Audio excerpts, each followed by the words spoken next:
1988. C'est une équipe plus âgée, plus aguerrie.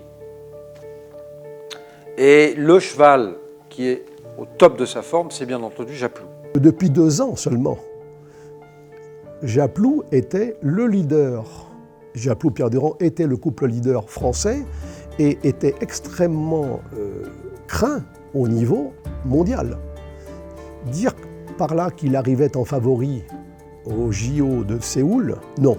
Et évidemment, j'aborde les Jeux Olympiques avec un capital confiance qui n'est pas comparable à celui des Jeux Olympiques de Los Angeles. Où en Mondiovision, son magnifique petit cheval le jeta à terre.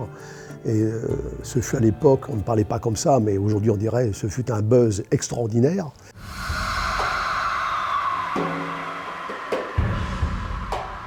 Lorsque je me retrouve dans l'épreuve par équipe, à rentrer pour la seconde manche, en ayant l'absolue nécessité de faire de nouveau un parcours sans faute pour que nous soyons médaillés de bronze, donc très précisément la situation de Los Angeles 4 ans auparavant, je peux vous assurer que là encore, ça a été probablement le parcours le plus difficile de ma vie. Et là, Pierre Durand, effectivement, passait en dernier.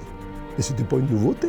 Je ne veux pas dire que Pierre Durand a toujours fait sans faute en passant 4e, mais pratiquement 90% des cas, il était sans faute. Et donc, je réussis là où j'ai failli 4 ans auparavant, et nous sommes médaillés de bronze par équipe.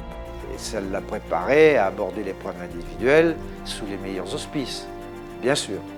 Donc pour moi, évidemment, c'est le fait de m'être acquitté de ma dette vis-à-vis de l'équipe de France. Je me sens totalement libéré d'un énorme poids que j'avais en moi depuis 4 ans.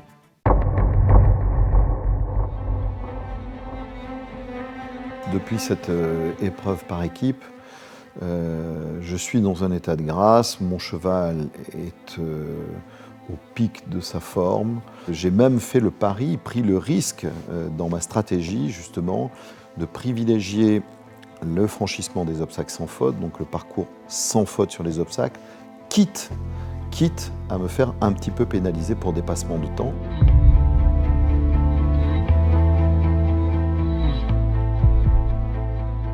C'était pas le meilleur cavalier allemand, c'était pas le couple le plus fiable.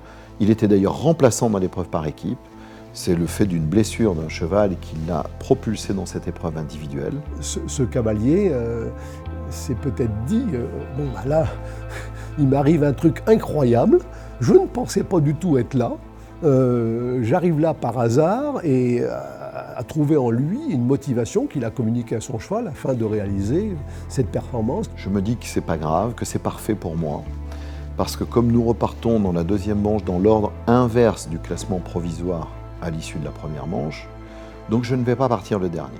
Par contre, lui, il va sûrement avoir beaucoup de difficultés, surtout si je lui mets encore davantage de pression en réalisant un parcours sans faute dans la deuxième manche, c'est-à-dire juste avant qu'il rentre en piste. Sur la deuxième partie de cette finale, là, le chef de piste, le metteur en scène, met des difficultés qui sont les difficultés extrêmes que l'on ne peut trouver qu'une fois tous les 4 ans aux Jeux Olympiques.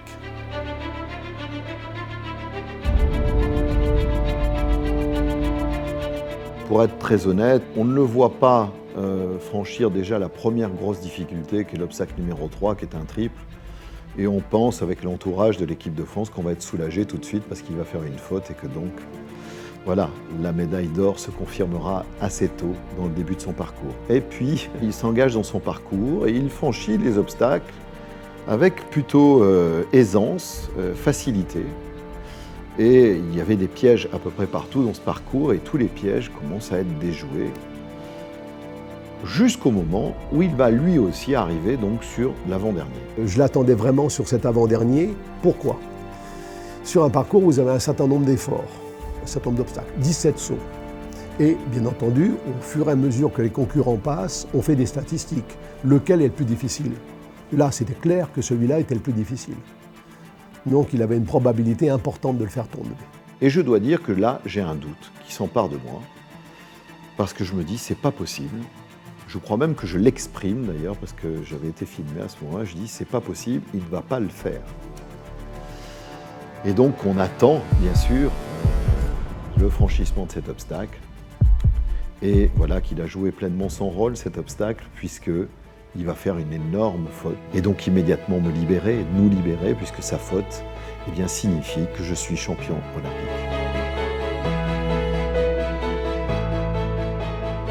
Je venais de réaliser mon rêve d'adolescent. C'est victoire après défaite. Mais il faut aussi, comme disait Kipling, avoir la force de regarder en face ces deux menteurs, que sont victoire et défaite. Considérer la défaite comme un mensonge pour aller vers la victoire, ça c'est pas facile.